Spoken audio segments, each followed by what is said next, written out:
Monday, April 20th, 2015. I want to welcome everyone. Somewhere out there is Mike Parker of Hurt Road Baptist Church.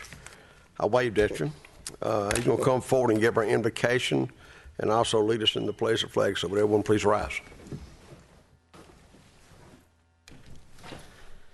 Father, I thank you for this opportunity to come to together as a community. Lord, I pray that you would guide these men and women, give them wisdom, and I pray that the love for the community will be shown throughout this meeting. Lord, you are so gracious to us, and we thank you for your Son, Jesus Christ, who died for our sins. I pray that you would give us all a vision of what you would love for us to become and who you would love for us to be through Christ. It's in his name that we pray. Amen. Amen. I pledge allegiance to the flag of the United States of America and to the republic for which it stands, one nation, under God, indivisible, with liberty and justice for all. And for those folks that are looking for a church or want to change, or Hurt Road Baptist is right in the corner, right in the curve there. I think that's right, isn't it? And they meet after 12 o'clock, because sometimes when I go by there after church. Pastor's long-winded there. Most Baptists are. It's okay. Hurt Road Baptist Church, thank you so much for coming and giving the invocation. Agenda changes, we have none. Under the mayoral report, we got a proclamation in recognition of respect for Law Day. Betty Turley is always here. Yep, don't see her. She's not here. I'll ask Ron Fennell to read that proclamation, then we'll get it to her. Thank you, Mr. Mayor. She makes me come and present it anyway at the Optimist Club, so I'll be there. A proclamation by the mayor and the city of Smyrna, Respect for Law Day. Whereas crime and its effect upon the lives and property of Smyrna and Cobb County citizens is of utmost concern to the members of the Smyrna Optimist Club, and crime undermines and erodes the moral and economic strengths of our communities. And whereas the Smyrna Optimist Club has, for many years, recognized that public awareness and determination to maintain the faith in the preservation of law and order and the appreciation of law enforcement officers and their role in preserving social order is everyone's responsibility. And whereas the Smyrna Optimist Club and its members annually recognize and honor the men and women of the Smyrna Police Department and others in law enforcement who put their lives on the line daily to safeguard and protect citizens of this community, to reduce the crime in the area, and to make the city of Smyrna a better and safer place to live, work, and play. And whereas the Smyrna Optimist Club and its members continue to sponsor and support programs aimed at combating crime and disrespect for the law through year-round efforts, now, therefore, I, A. Max Bacon, Mayor of the City of Smyrna, do hereby proclaim May 1, 2015 as Respect for Law Day, and ask all citizens of Smyrna and the surrounding area to join the Smyrna Optimists in carrying the message of respect for law to everyone, and by example exercise responsible leadership, and witness whereof I've hereunto set my hand and caused the seal of the city of Smyrna to be affixed on this 20th day of April in the year of our Lord 2015, A. Max Bacon, Mayor. And I'll be happy to present this at the Smyrna Optimist Club at their Respect for Law Day meeting. Thank you very much. We thank our law enforcement. Next item under the mayor's report is to get a report on the 17th annual Campbell High School Educational Foundation Hack It and Track It golf tournament. So Glenn Jardine's here, and it didn't rain that day. I know that. It tried to. That just goes to show we've got divine intervention in Smyrna. It did not rain till the last golfer left the parking lot. That's right. So, again, Glenn Jardine, I'm a Smyrna native and on the board for the Campbell Education Foundation. And as Mayor Max said, I'm here to report on our fundraiser and our event. It happened last Monday, the 13th of April, at Fox Creek Golf Course. It was the 17th annual Hack It and Track It. This is our largest fundraiser. And as Max said, the rains did hold off, and we had 64 golfers. And because of your help and your support, we raised almost $11,000 for the Educational Foundation. So I'm here to say thank you to the city. Without your help, you guys brought the tables and the chairs, and you help us at the event. Al Morrison and his team at Fox Creek do a wonderful job. I'm here to thank the City Council. Many of you were sponsors. Some of you played. We really appreciate that. And I know you support us year-round. But I really wanted to say a special thank you to Mayor Max Bacon. I've done this 6 years. And every February I go to Max, and he writes letters, emails, makes phone calls, and it's really because of your help, Max, that we get the number of sponsors and support that we do. So thank you on behalf of the foundation very much. We've enjoyed our partnership with the city, and because of you, we're able to fund our Career Placement Resource Center. We provide many grants to teachers, and we fund the endowment. And again, this is because of you and your constant support. So we appreciate that. And this Saturday is the Jonquil Jog. I guess you'll have somebody talking about that later. Well, I'm sure Jennifer will, but the Education Foundation will be there like we do every year. We man the registration table and the T-shirt table. So again, that's very important to our fundraising events every year. So next year it'll be the 18th Hackett and Track It. We're thinking about renaming it the Campbell Scramble. But Hackett and Track It sounds very appropriate. As long as it don't rain, it don't matter. And we got very lucky. 100% chance of rain, but it held off until everybody left. So thank you guys very, very much for your support. It was a great event and very successful. We have a great partnership with Campbell High School, and I say it all the time, our schools are really what drives our community. And we do. Y'all help out with the Jonquil Jog, and we've normally, after we've gotten all our fees covered, they usually get a nice little check. Usually yes, we do. About $10,000. And yes, it goes right straight to the foundation. So yeah, we'll be back for the photo op for that when the big check comes. So thank you guys. Thanks, City Council. Thanks for all Mayor. you do too. Thank you very much. Take care. Bye-bye. Normally, I don't do this because I just don't do it. But I do want to just make mention of a man named Ransom Burks Jr., who was Kenny Burks' father. He passed away about a week and a half ago. And he and his son co-founded Kenny's, it was Kenny's Key Lime Pies, but it's Kenny's Pies now. He was a CFO of that company. Kenny's daddy, he was just a great man, and his passing was unexpected. I think it happened real quick, but just a great guy. He's from Atlanta. And like I say, I normally don't do that because then I'll forget somebody that did die. And somebody asked me, well, why didn't you recognize so-and-so? But I think Kenny's Key Lime Pies is home. Their home is Smyrna, and they love Smyrna. And the Jonquil City Jog, what those people run for, those runners, they run for a pie because the first place gets a key lime pie. And then whatever's left over, I get to put in my truck. And I go home and eat them. But we will miss him. And our condolences to Kenny and his family and his wife. Also, I want to announce that the 29th of this month, which is next Wednesday, from 7 to 8:30 at the Smyrna Community Center, Commissioner Bob Ott and myself will have a town hall meeting just to update folks on things. So that's the 29th. That's a week from Wednesday, 7 to 8:30 at the community center. Before we get into the agenda, I do want to recognize Deanna Bonner, who is here.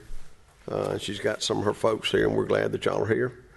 Not sure if there's anybody else I need to.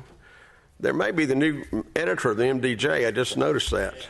Raise your hand, then you can. We're glad that you're here. Good to see you. With that, I think that's the end of the mayoral report, so I will go into item 4, land issue zonings and annexation. A 2015-122 is a public hearing. Zoning request 15006, approval of a zoning amendment to modify zoning condition number 1 of zoning case Z14-018 to allow for the use of hardy plank siding for home elevations on exterior roadways 0.47 acres, land lot 560, 1396 Russell Street and 1440 Whitfield Street, PM Builders LLC. Can you give us the background, please, Miss Tony Jo Howard? Yes, the applicant, PM Builders LLC, is requesting a modification of zoning condition number 1 to allow for the use of hardy plank siding along Whitfield Street and Walker Court, and staff is recommending approval. I know the applicant is here. This is a public hearing. Is anyone here that's in opposition to or that would like to make any public comment concerning this particular zoning request? Let the record show there is none. This is Miss Terry Nolowich. Terry? It is. I would like to invite Rusty Martin with Community Development to come forward and give us a little more detail on this issue. Good evening. Ms. Howard has pretty much summarized the request pretty succinctly. It's an easy request. The applicant is PM Builders. They're requesting to modify zoning condition number 1 to allow hardy plank siding on the front elevation of their homes that face exterior roadways, in this case, which would be Whitfield Street, Roswell Street, and Walker Court. This property is located in Ward 3. It's zoned RAD conditional. They are not asking to change the site plan. They are not asking to add any additional lots. This is purely a building elevation issue. The zoning map reflects the zoning change in the 2 properties that are being considered under this request. The property is zoned R15. To the north, the subject property is RAD. To the north, it's R15. West, south, and east is all R15 as well. The subject property will remain moderate density residential. There's no change to that designation. These are the currently approved building elevations that were approved with the rezoning several months ago. They're traditional style houses with a brick water table, board and batten, and some lap siding. These are the proposed building elevations. Obviously, the up in the upper right-hand corner, this is the elevation for 1440 Whitfield Street. As you can see, it's got a mixture of shake, board and batten, lap siding, and brick on the front. This zoning request will allow them to be able to have that lap siding on that front elevation. In addition, the applicant has stated that he plans to wrap the sides of the structure as well with the same architecture that you see here on the front elevations. In the lower left-hand corner, this is the proposed home for Roswell Street. And same issue here. He's going to carry the board and batten and shake and siding onto the side elevations as well. These are pictures of the subject property as it stands today. He does have a home building permit for 1440 Whitfield Street. He submitted an elevation that met the criteria with an all brick front on that elevation. Obviously, if he gets approval here tonight, he'll modify that building permit and submit the one that's submitted with this application. Community Development recommends approval of this with several changes, specifically to zoning stipulation number 1. We eliminated the last sentence that reads, the residents whose lots abut external roadways shall not be permitted to utilize hardy plank for any elevation facing these roads. The rest of the conditions remain unchanged. Then we go down to the last condition, number 15.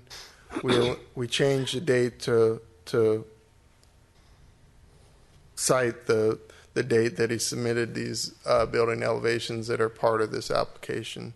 And then we added an additional zoning condition that said the home shall employ 3-sided architecture, which means he's going to carry the same facade materials around to the side elevations. And last time I spoke to him, he was agreeable to those stipulations. So I'm happy to answer any questions you guys may have. One question that's come up regards the lot. I believe it's listed as number 1 on the proposed site plan, and that was a home that was original to the lot. And I know that the applicant had hoped to renovate that structure. I know also that when they went in there, they found that it was thoroughly infested with termites and could not be saved. How is that lot going to be changing? The lot, from a zoning perspective and setback perspective, is not going to change. The only thing that's going to change is the house that's on it. Right, because I imagine they're not going to rebuild a replica of the house that was torn down. Is what they're building going to be in keeping with the other approved elevations? From staff's perspective, yes. I know the applicant's here, Scott. Do we need to swear him in if he's...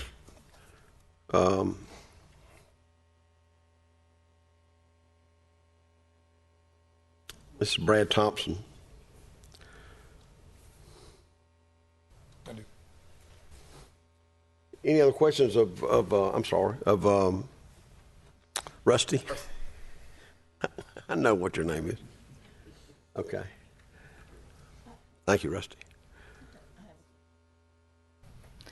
I know before there was a lot of talk about the sidewalks in that area. Did we ever resolve how that was going to be as far as a bank for the sidewalks? Or the zoning conditions required a sidewalk on all public road frontage.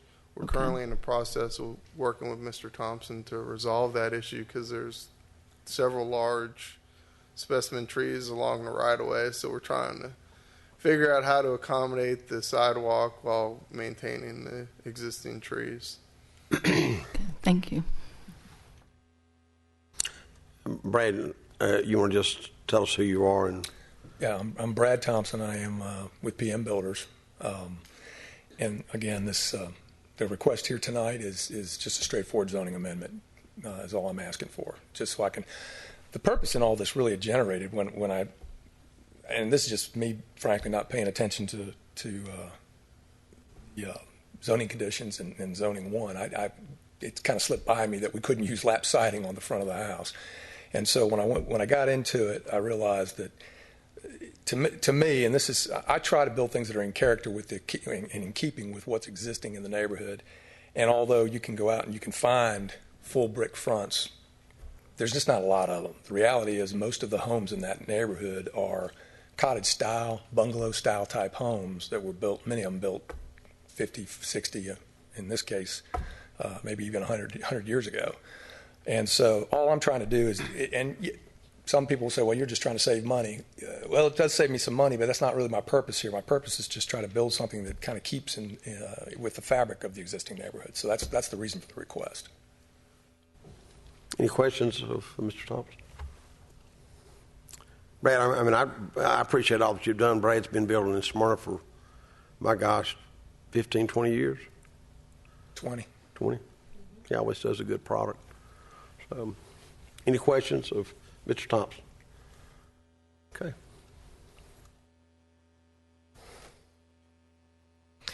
At this time, then, I would like to approve item 4A. It is item 2015-122. This was the public hearing for zoning request 15-006, approval of a zoning amendment to modify zoning condition number 1 of zoning case Z14-018 to allow for the use of hardy plank siding for home elevations on exterior roadways. This is a 0.47 acre tract, land lot 560. It's 1396 Roswell Street and 1440 Whitfield Street, and this is with PM Builders, LLC. Second. Motion second to approve this zoning amendment. Is there any discussion? All those in favor of the motion, please vote. That's approved 7-0. Item 6 is previous licenses. We have none. Item 5 is previous licenses. We have none. Item 6 is formal business.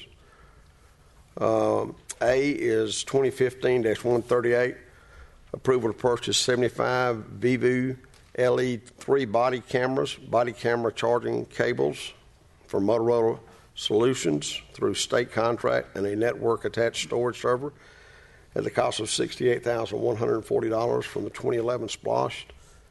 The background is Tony Joe Howard. Yes, the police department is in need of 75 body-worn cameras in order to equip those officers that have frequent contact with the citizens while in performance of their duties. These body cameras can be purchased off the state contract through Motorola Solutions at a cost of $58,140. The additional $10,000 is for a storage server that will be purchased through the Information Systems Department. This is under Mr. Ron Fennell's purview, and I'm sure he's going to have Chief Lee come up. Mr. That's Fennell. right. Before I do, I'd just like to make a statement. Any city establishes its priorities on how it spends its money, its budget. And the largest single expenditure aggregated is public safety in our city budget. It's important to us that we're able to make sure that the available personnel, policies, and staff that we have available protect the public. That's the number one concern that the city has. We have discussed how to improve every year when it comes around budget time. And in 2014, we discussed the consideration around body cameras, and we actually purchased just a handful of them to begin the familiarity process. And I'm going to ask the chief to speak to those in a moment.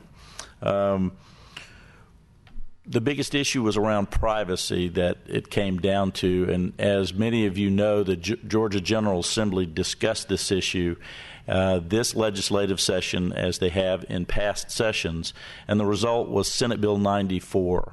That bill passed the House and the Senate. That version of the bill is now in the governor's hands, and his legal team is vetting it with anticipation of his signature in the coming weeks. That law goes into effect July 1. So some of the protocols around privacy that the information captured with these cameras has been discussed, debated, and now deliberated to a point that there's a law in place that will be effective July 1. That gives us the signal we need, and that is why we're accelerating, which would normally be a July 1 fiscal year 2016 request, having money available in our SPLOST budget so that we can employ those cameras even sooner. The considerations are adequate amount of equipment, proper training, policies in place, and protocols to make sure everyone in the equation knows. And then, of course, we have to have records storage because these digital images are captured. They're in our data bank, so we needed to expand our capability. That was about a $10,000 request this year in order to capture this data. There are still questions around how long you store this data for various infractions, and there are durations that are being discussed and deliberated around those things. We'll see how those develop. But we're getting underway, and I'd like to ask Chief David Lee to come forward to talk about the specific request, his experience with body cameras, in-car cameras, and those types of tools utilized in law enforcement to help assure the safety of our officers and the public. Chief Lee? Thank you. Back in January, a lot of us police chiefs in Cobb County started meeting with some community groups, and that's one of the things we kept hearing. Everybody wanted body cameras. And I'll be honest with you, initially I was against them, primarily for two reasons. One, I had major concerns over privacy issues. And then the other issue was obviously the cost. And as you see, $68,000 is not something I can write out of my budget. And but more and more research, after, speaking with a lot of different community leaders, and I did some research and found out actually the way the laws are right now, it's actually very restrictive in regards to the privacy of people, especially when we go into their homes. And, you can't get away from all the events that's going on over the nation right now. And I tell you, I think body cameras is going to be something that, excuse me, it's going to protect everybody's rights. I think it's going to be a good tool for the officers themselves. Because I know when we first went to, of course, I'm dating myself, but when we first went to in-car cameras many, many moons ago, when we had VHS tapes inside the car, we were against those then. And one of the things that we found out, 9 times out of 10, whenever we received a complaint on an officer, it usually cleared the officer. And, and this is an information age, too. Citizens want information. They want to see the information. They want to see the video. It just, the world really has become such a technology, driven force. And, and this is something that, I felt we needed to do. We need to do as quick as possible. That's why I met with you and the mayor about if there's any way we could fund this now and get started on it. And y'all graciously agreed to work with me to get that done.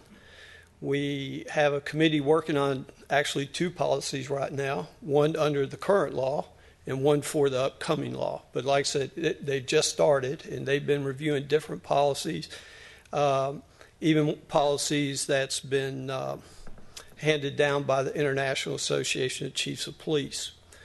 One of the other documents we recently just started looking at, in fact, I've sent it out to the entire police department for their review, is the president put together a task force, and they put out a report on 21st century policing with many recommendations in it. So we're just gotten started that. I finished reading it the other night, but we're going to start looking at these different things and see what we can do to make us a better police department, more professional police department, more transparent police department.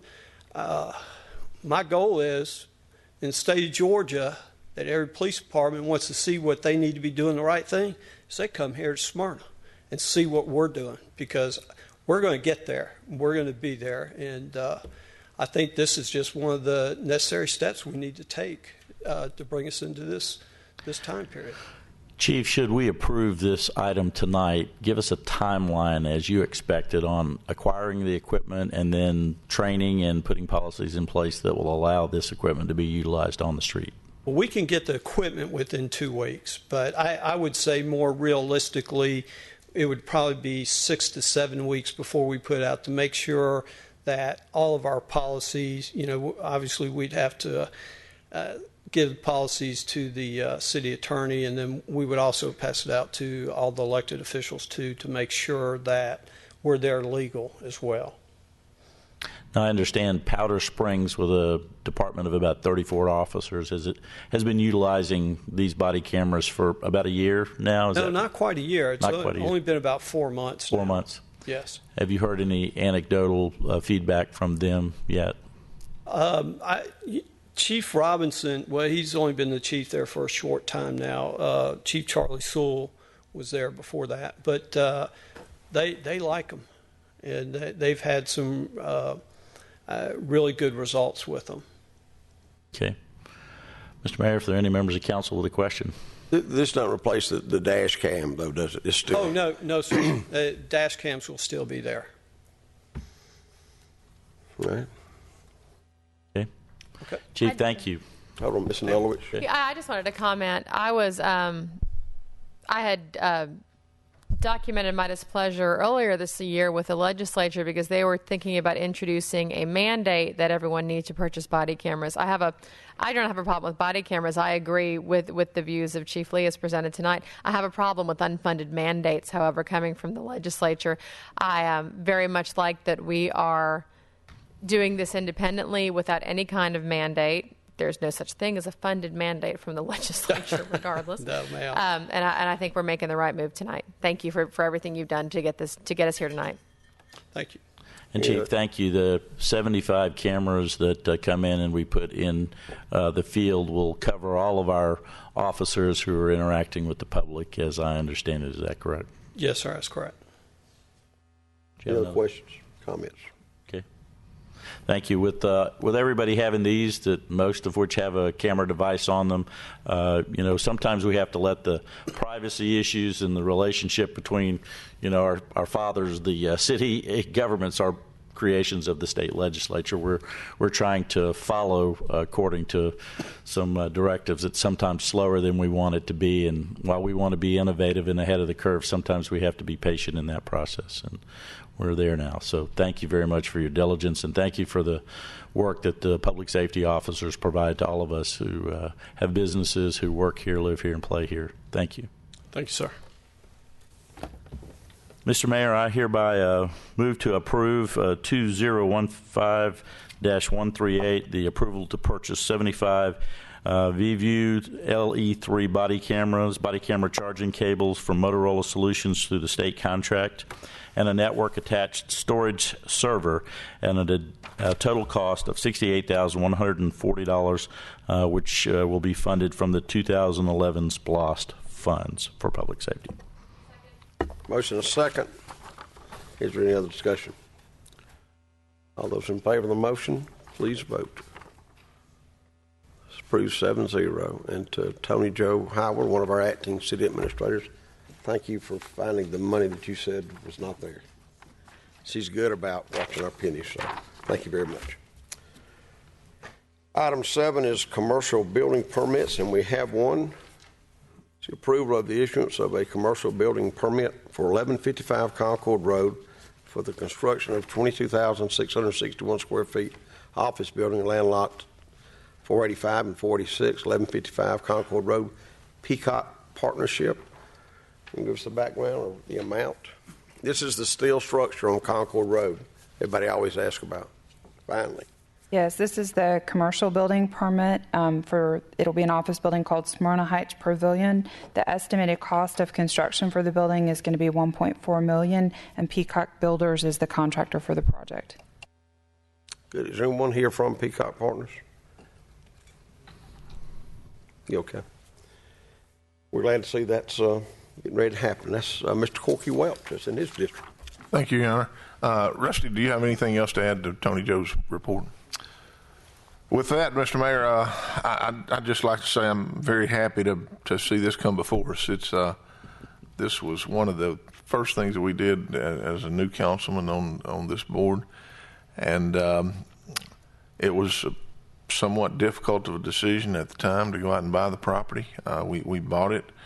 We're able to sell it and at least get our money back, make a little bit of profit on it. But at this time, I'd like to make a motion to approve the issuance of a building permit for 1155 Concord Road for the construction of a 22,661 square feet office building, land lots 485, 486, at 1155 Concord Road to Peacock Partnerships, and may the construction go smoothly. Second. Motion and second. Is there any discussion? All those in favor of the motion, please vote. That's approved 7-0. If we can just get Concord Road finished, that'll be better. Item 8 is the consent agenda. Ms. Howard, will you please read the consent agenda for council's approval? Yes, sir. We have 2015-129, approval of the mayor and council meeting minutes from April 6, 2015.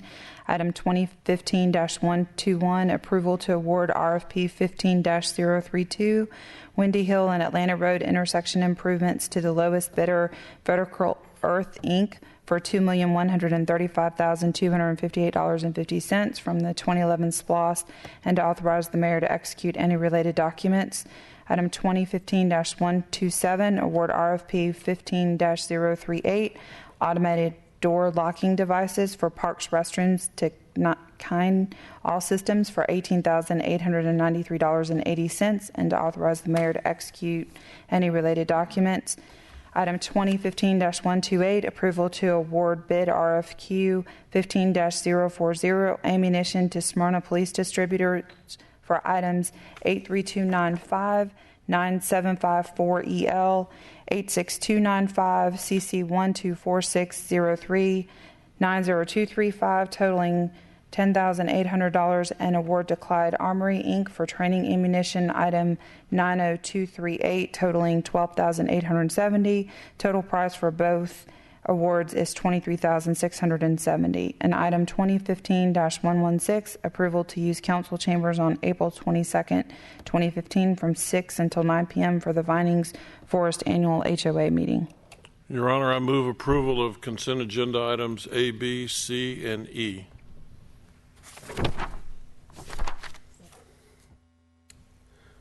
A, B, C, and E. Yes, sir. I got a motion and a second to approve those consent agenda items. All those in favor of the motion, please vote.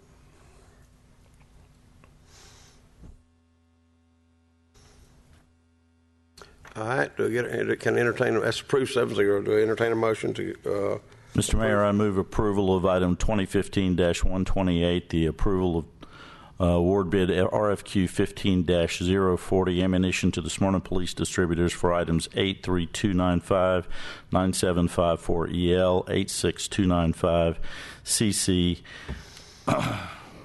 I guess it is 24603 90235, totaling $10,800, an award to Clyde Armory Inc. for the training ammunition item 90328, totaling $12,870. Total price for both awards is $23,670. motion and a second to approve item D on the consent agenda? All those in favor of the motion?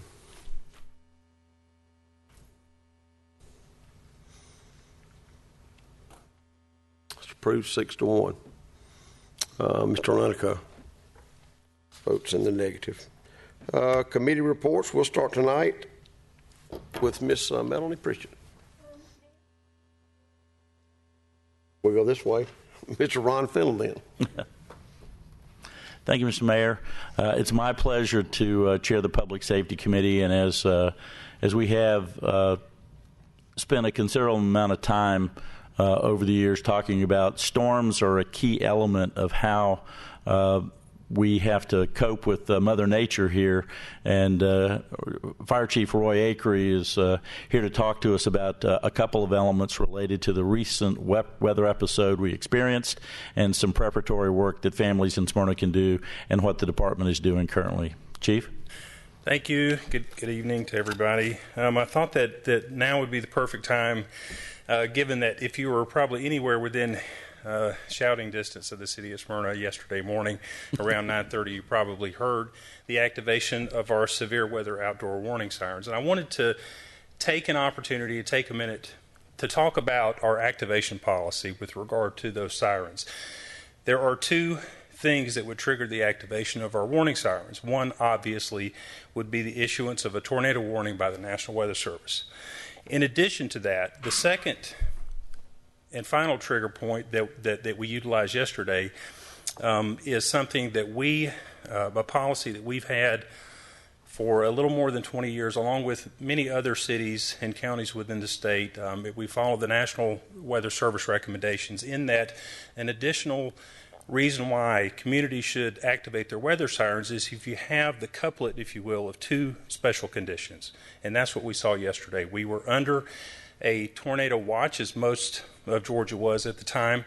And while under the tornado watch, we had a severe thunderstorm cell that was headed directly for Smyrna and that would affect Smyrna. And that particular cell received a severe thunderstorm warning designation by the National Weather Service. So again, when we have a severe thunderstorm warning for a cell that is going to pass over Smyrna, and at the same time we are under a tornado watch, when we have the couplet of those two things, we activate our weather sirens, as many communities do. And the reason why is because our primary goal and function of our warning sirens is to give our community as much forewarning as possible to the possibility of severe weather.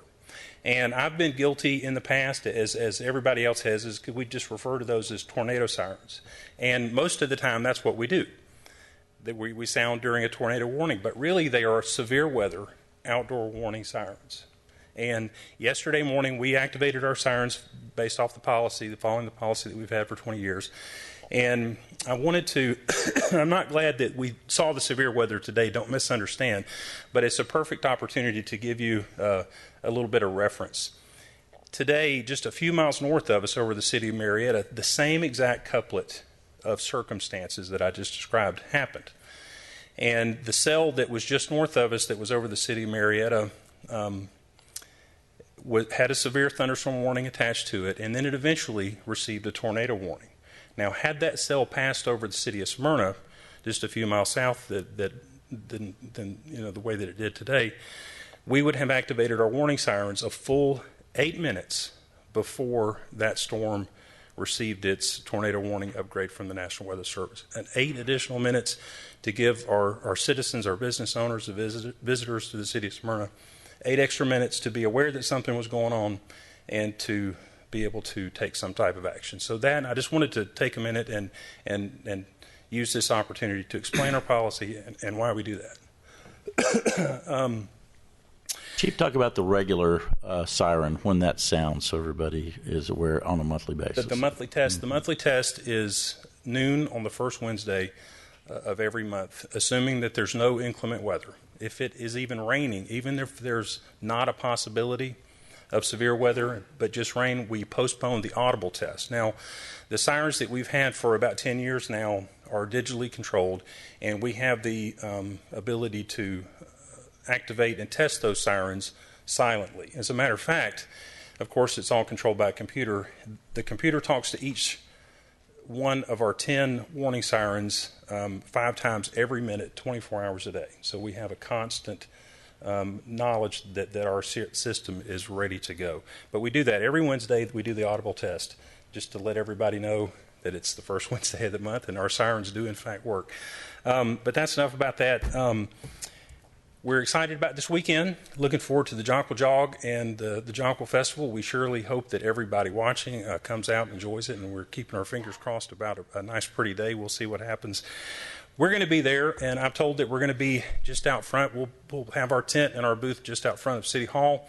And thanks to a great partnership that we have with the Target Corporation, for the first 100 households that come by and talk to me and learn a little bit more about severe weather preparedness and some things that they can do, we'll be happy to be able to give them a free NOAA weather radio. You know, there are 3 main things that we want people to do. We want them to be aware of hazards that they face living here in the Southeast. We want for them to have multiple ways to be notified when there is a threat, and we want for them to take some type of action before the event happens to better prepare their family or their business. So we're looking forward to it. We'll have 100 radios. They probably won't last long, so come and see me quick. So what's the price of that radio again? Well, I think the retail price is just a little under $30. We were able to work directly with the manufacturer and get them at wholesale. Again, thanks to our partnership with the Target. And the price you're giving them for is free. Free for Yes. the first 100 who show up. Free So for the first come 100, to the so come Jonquil see me. Festival this weekend. Great. Okay. Thank you very much. Have a good night. Chief Lee, I know you might have additional kernel of wisdom to add, but there are a lot of great things going on in the city, and I appreciate you and the team. Thank you. I want to start out with some bragging rights. Officer Steve Waldrop, excuse me, wonderful allergy season, is one of our DUI task force officers. And recently, the 2015 Mother Against Drunk Drivers excuse me, Golden Shield Awards banquet was held at the World Congress Center in Atlanta. During that ceremony, Officer Steve Waldrop was recognized as the DUI hero for Category 4. Category 4 is for agencies from 51 to 100 officers. This award is given to the officer with the most DUI arrests for their agency's category. Officer Waldrop had 159 DUI arrests in 2014. So we're very proud of it. This is the second year in a row. Last year, I believe, it was Trey Stevens had got one of the awards. So those two are just doing an outstanding job. On another note, Deputy Chief Harvey was asked to be an escort assisting 21 World War II veterans and 39 other war veterans on a flight to Washington, D.C., to visit the National World War II Memorial, Arlington National Cemetery, the Vietnam War Memorial, and the Korean War Memorial. Of course, I did have to do a little teasing why they picked a draft dodger to do that. But I will say this: it was very enlightening for him, especially getting to talk with the World War II guys from the greatest era of our nation. But he learned a lot, and that was his first trip to D.C. too. Wow. And I don't know if you've ever been to Arlington Cemetery, but I tell you, I could spend a week there. Yeah, sounds fun. One of the last times I went there, I got to see Private First Class Joe Lewis, the Brown Bomber, is buried there, and that was pretty cool to see that. Some other things that we're doing, our chaplaincy program is getting ready to be kicked off.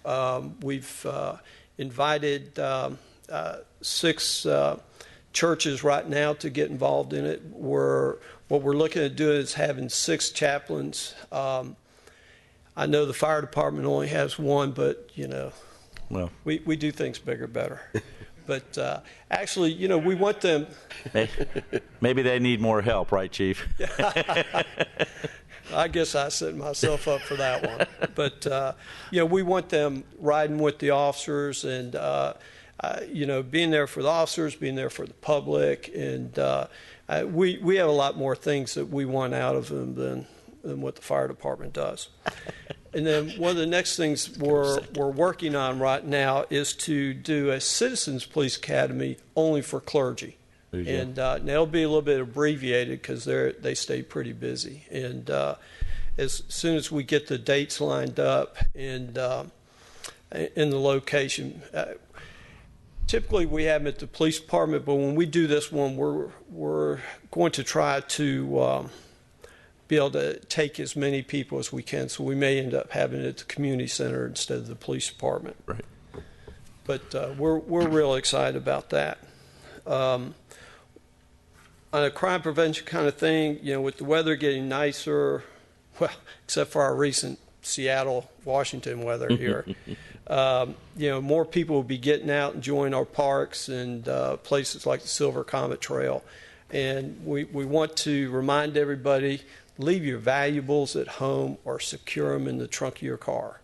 And because, we don't want, somebody to come by and break your car window out, just because they saw a gym bag there and it may just have gym clothes in it. And being a recent victim myself back in the fall, that window cost me $222. Not to mention the items that got taken out of my vehicle in the woods. But anyway. Great. That's it. Thank you. Anybody have questions of the Chief? Thank you, Chief. We're most appreciative of our law enforcement officers, and I hope you do, as I do, every opportunity that I can to encounter them in the community, whether in uniform or not, realize they work 24/7, 365 on our behalf collectively to try to keep our community safe, to live, work, and play, and we appreciate, and I try to express, and I hope you do as well, how much we appreciate the work and the sacrifice that you provide for all of us. Thank you very much. And thank you. And on a personal note, now I won't be at the Optimist Club because I'll be at Fort Stewart welcoming home my son from Kuwait. Ooh, good job. Good deal. Thank you, sir. All right, thank you. Mr. Mayor, that concludes my report. Mr. Wade Lineker. Thank you, Your Honor. Our HR Director has no report tonight, but our City Clerk would like to give a report, please.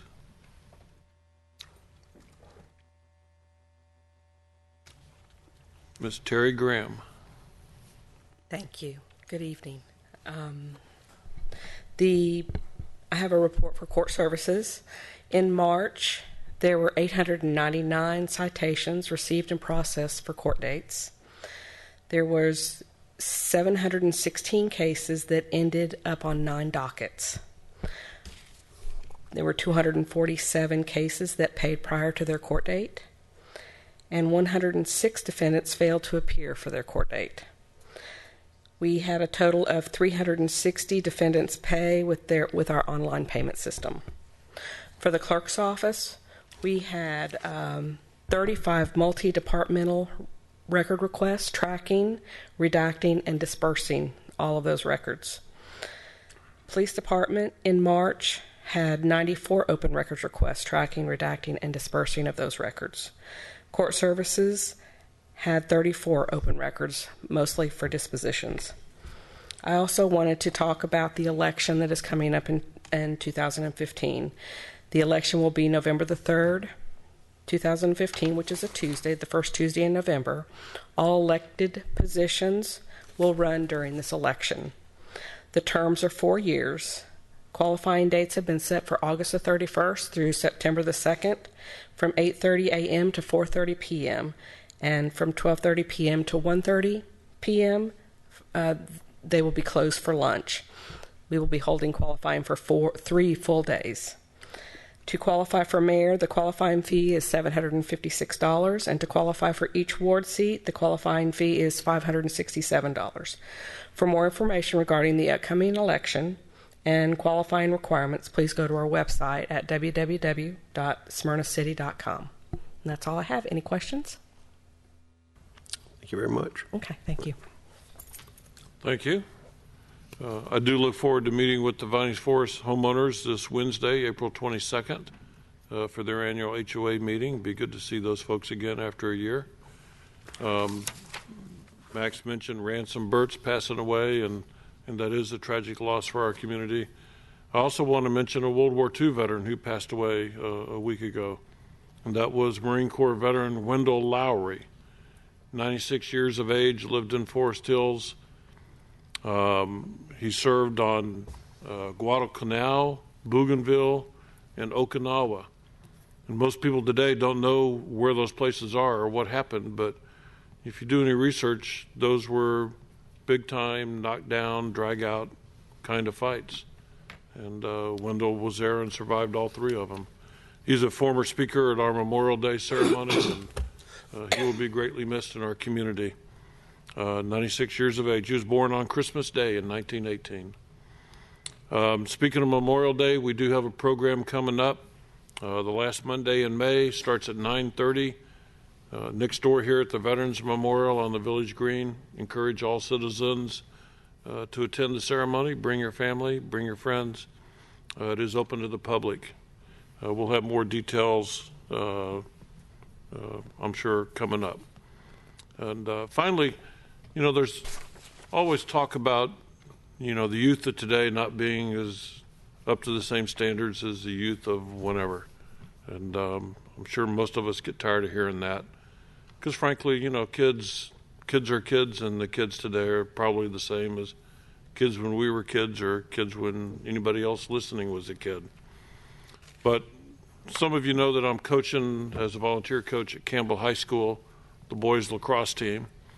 And last Wednesday, there was an incident, and I just want to highlight some great things about these Campbell kids. And we ought to be proud, and we should be proud. We are proud of Campbell High School. But we had a game against Wheeler that night, Wednesday night. It was raining. It was, like last week was. And we lined up for the national anthem before the game, and, all the players took off their helmets and stood in a row, and we're all set and waited for the music, waited for the music, waited for the music, and for whatever reason, there wasn't any national anthem music. And then something really remarkable happened. The kids on the Campbell High School team started singing a cappella the national anthem. And then the kids on the Wheeler team joined in, and then all the people in the stands joined in. And it was really a remarkable, inspiring event. And the kids knew the words. So, if someone says kids at Campbell aren't up to whatever, or, they weren't as good as when we were kids, or what, don't believe it, because I'm telling you, I was proud of those kids that night, and you should be too. With that, I yield. Ms. Susan Wilkinson. Thank you, Your Honor. I would like to call Mary Moore up to give us a report from the library. And while she's coming, I'll say Steve Ciaccio is out on vacation, so he won't be here to give a report tonight. But thank you. Thank you. First, I have a couple of announcements of interest to parents. The library completed an upgrade to our online catalog over the weekend, and so you may now search by AR and Lexile level when you're looking for children's fiction and nonfiction, or if you're looking for a specific book, you can get that information as well. So what that means is that you can more easily search for books on a specific reading level, which would be a great help for parents. Also, the Youth Services Department is hosting a Dia de los Niños event on Thursday, April 30th at 4 p.m. DIA is an annual celebration of international children's literature, and our theme is Hunters of the Sky. We'll be reading some books, we'll do an owl craft, and the Chattahoochee Nature Preserve is going to come and bring us predatory birds to see. So I'm really excited about this. Since this is a little bit bigger event, we'll be next door at the community center, and that's April 30th. This weekend is the Jonquil Festival, so remember to bring a couple of extra bucks. The Friends of the Smyrna Library have a really big booth this year. They've got over 1,000 books, fiction, nonfiction, children's books, and the titles will range from about $1 to $3. The next First Sunday lecture is May 3, and we will be commemorating the 70th anniversary of VE Day, which falls a couple of days later, and we will be talking about warrior women of World War II. Narayan Sengupta will talk about inventors, spies, snipers, and fighter pilots who just happen to be women. He will be at Smyrna Library on Sunday, May 3 at 3 p.m. Thanks. Thank you, Mary. And I just want to say that if you've never been to the lecture series at the library, it's the first Sunday of every month, and it's actually very, very good. And so I just wanted to thank Mary and that group for doing that. Thank you. And also, a couple of other things I want to say, that Food Truck Tuesdays will be starting on May 5th. So I've had a lot of questions about that, and I wanted to let everyone know. And also, I wanted to thank Brookside Park for inviting me to their upcoming annual block party. So, and the community that's off of Beaver Creek and Parkway, I just wanted to also say that we had been tentatively looking at this weekend for a meeting, but due to the Jonquil Festival and the Jonquil Jog, I'm going to work on a different date for that meeting. But thank you so much. I know Steve Ciacchio's not here, but Travis Landrum's here. He's our Assistant Director. Travis, do you have anything? Okay. Mr. Corky Welch. Thank you, Your Honor. I'd like to call on Miss Virginia Davis to come up and give a Keep Smyrna Beautiful, but while she's coming up here, I'm going to bust her thunder and tell you that the new Recycle Center is open. I know she's going to report that, but I'm going to let her give the hours and the specifics of it. But I'm very happy. I went down one day last week and went into the center, and it's a very nice facility. I encourage everybody to gather up your recyclables one day and go visit the new Recycle Center. Thank you, Corky. And it is a remarkable facility, and I hope everybody has an opportunity to come. We are under the normal operating hours for right now, and those hours are Tuesday, Wednesday, Friday, and Saturday, 8 o'clock until 4 o'clock. Thursday, we're open from 12 until 8, and we'll maintain those hours for right now. Now, there have been some changes. We're a bigger facility. We can do bigger and better things. So in addition to the number 1 and 2 plastics that we have always taken, we are now taking 3 through 7s. And those types of plastics might include your yogurt cups or some of the takeout food containers that we often get. So now we can take those. We are not able to take extended polystyrene, which is commonly known, a brand name is Styrofoam. So that we cannot take right now. But please do come and visit us, and especially put on your calendar, May 9th at 10 o'clock is our ribbon cutting. And this is going to be an excellent time for everybody to come so we can showcase you all the wonderful things that we're doing there. I also want to mention we got another huge event coming up, and that's our Keep Smyrna Beautiful Garden Tour. That's going to be May 16th. This year we're featuring 4 local gardens and the horticultural department from Campbell High School. And the Taylor de Bronner House will again service the tea room and the site for the plant sale. Tickets this year are $15 in advance and $20 the day of. The advance tickets can be bought at Neighbors Feed and Seed, and that is formerly Backyard Feed and Seed on Roswell Street in Williams Park, Vickery Hardware, Love Street, the Recycling Center, and the Community Center. Tickets will be available beginning this Friday, and we will also have a booth at the Jonquil Festival. We'll be selling tickets there as well, so stop by and see us. 2 more things. We just have a lot going on. The Fresh Market starts May 2nd. That's the first Saturday of May. We're getting vendor calls every day, so we hope to have a nice group of folks there with us again this year. May 2nd is the first day, as I mentioned, First Baptist Church parking lot, which is on King Street, right across the street here, basically. The hours are going to be every Saturday, 8 until 12, until September, now through September. And finally, I just want to say thank you to the over 145 volunteers who came out this weekend for our Great American Cleanup and Adopt a Mile event.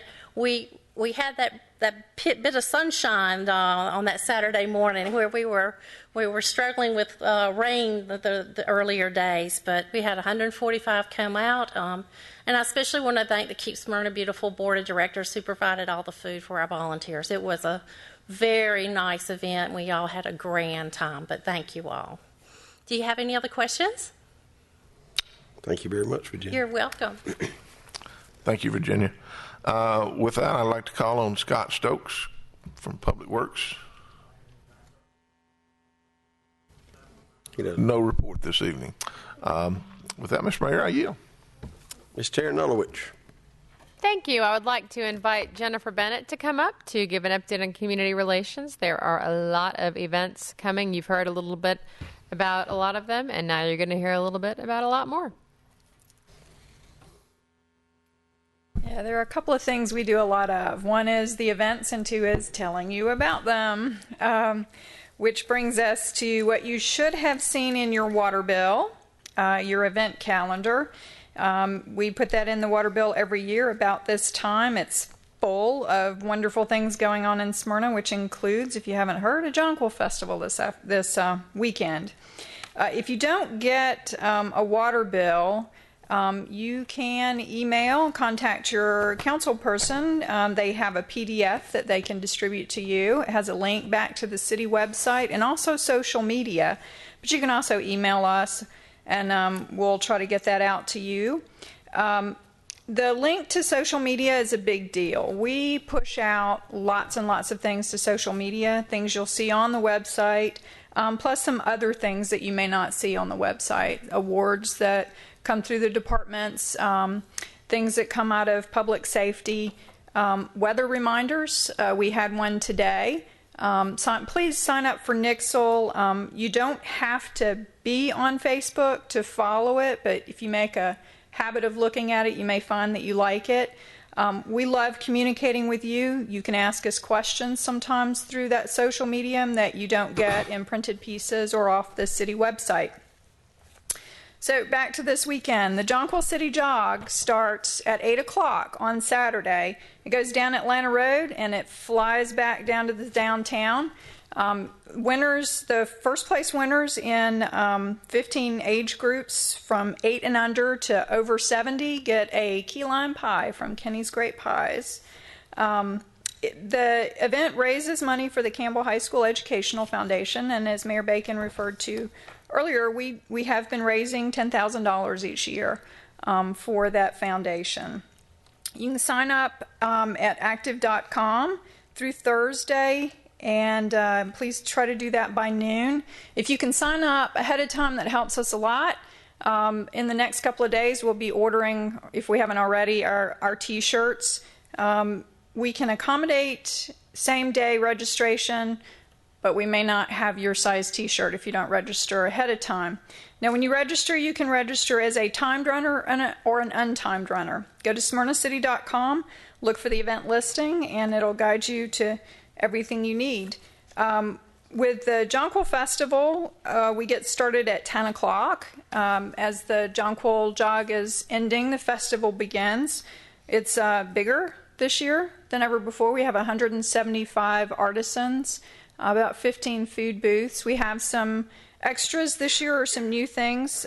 We have a dog agility presentation going on, and we also have pig races around the children's area. It's supposed to be a lot of fun. Races. So go to smyrnacity.com for updates. Go to Facebook, and we might even push some of this out on Twitter. But these are the nice little nuggets of information you miss if you don't go to the website and follow us. We hope that you do. Any questions? Thank you. No, they're...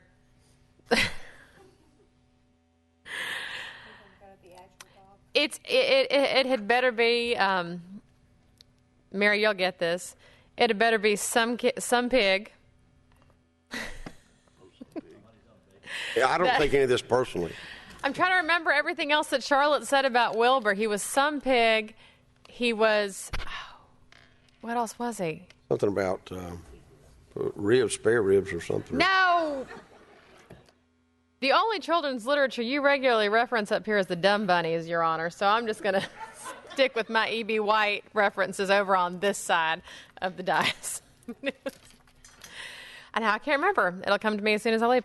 I didn't know if Tony Jo Howard had a report from Finance tonight, and she does not. I wanted to just let everyone know that I really do hope to see everyone around at the Jonquil Festival this weekend, at the pig races, at the dog agility, which is actually going to be very fantastic, and we hope the weather cooperates.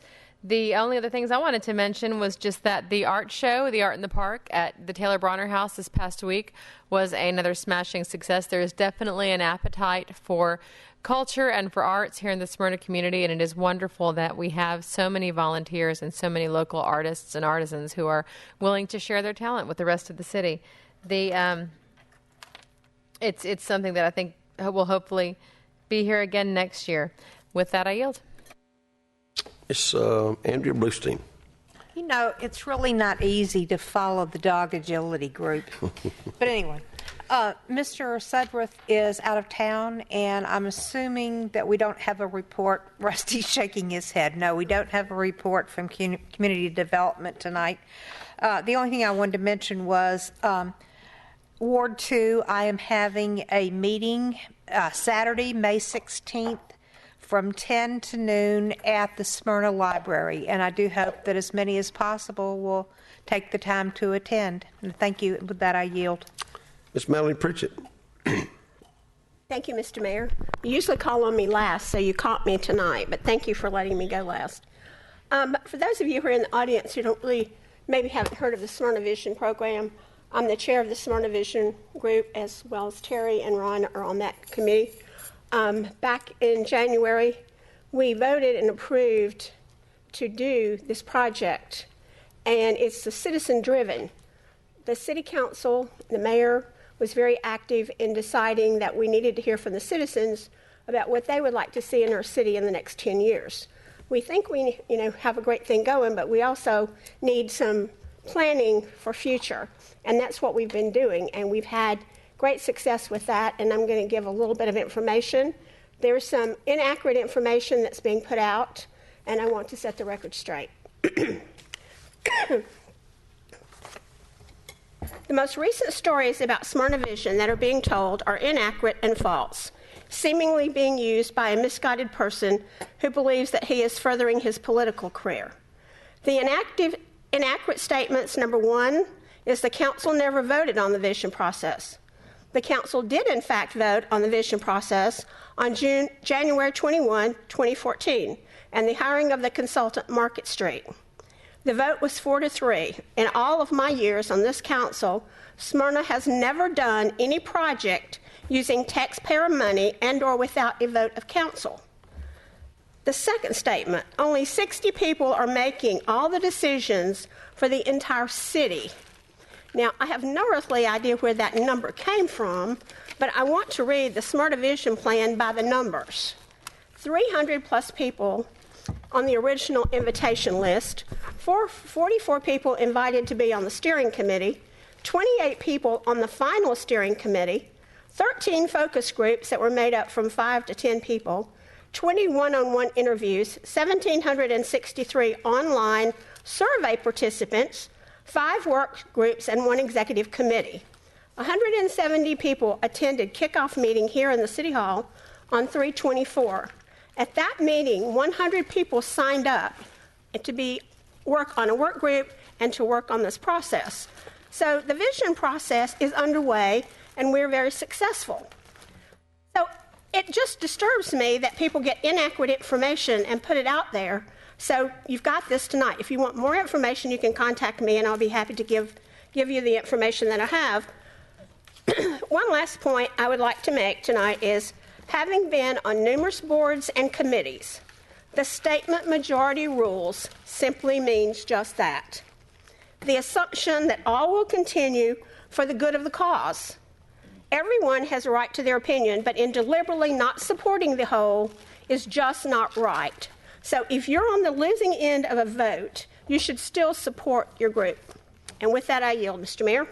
I'm not sure that Jennifer, did you mention the Smyrna, the Arthur Bacon Golf Tournament? That's next weekend. It's a 2-day tournament. It's sort of the city championship. And if you want to play, you can sign up online, I think. It's a good 2 days. And Rusty, will you make sure that Ken knows? I had a citizen ask me about the signage on South Cobb Drive, and I went by there several times. It was for rezoning, and the signage faces South Cobb Drive, so unless you're real quick, you're not going to see that sign. So situations like that, we probably need to maybe post a couple of signs. So, Ms. Tony Jo Howard. Mr. Scott Cochran, City Attorney. Terry has already given her report. We have no show cause hearing. Citizens input, we have one person signed up. Alec Backery of 3459 Shawnee Trail. Comments. This is his topic. My first comment is term limits that has been getting a lot of press in Marietta, and because Marietta is comparable to Smyrna. I'd like to see this council do an interview on how they stand on term limits. Marietta is going to have it on the referendum in their next election. I would like to see this council put it on the ballot for this November. I have heard nothing from this council since Marietta is doing it, and I'd like to request it. I've talked to many people in Smyrna, and I remind some people, as we are the employers of you all paying your salary, that you can honor our request to get involved and have this on the ballot. I am a firm believer in term limits. And again, I'd like to see that on the ballot this November. And again, along with other people have asked me to speak on this. And I've heard, again, no comments from anyone on the council on this. Secondly, on the community relations, we've had so many incidents now, Smyrna Commons, Hickory Lakes, the house outside Smyrna that was purchased, losses, the 1/3 acres bought in Jonquil Plaza, and now most recently this house that I find absolutely no redeeming values to buying this house. For years, developers have always come before you with blueprints to approve or disapprove what goes in to an area. And the developers should be putting their money up. They're putting the risk up, and I'm sure they want to make it presentable because they have to sell it to make a profit. But for the city to purchase that property that is not going to be used by anybody, and for people to say it'll stand out if it didn't look well, I always keep my eyes on the road. I'm not looking at houses. So, I mean, whatever goes in there would have been very comparable. And again, for this council, it was not even on the internet agenda to discuss at the last meeting, let alone voted on. We had no say in it, no citizens' input in any of these incidents or situations. And it's time for open government and transparency and accountability. And I don't see it. Again, I want to remind you, we would love to see it on the ballot for this November. And I'd like to see where you all stand on for or against it. I compliment Marietta on what they're doing. It's time we went along with it and hear your opinions on it. Thank you. That concludes the... Mr. Mayor, excuse me, I hate to interrupt. We stayed.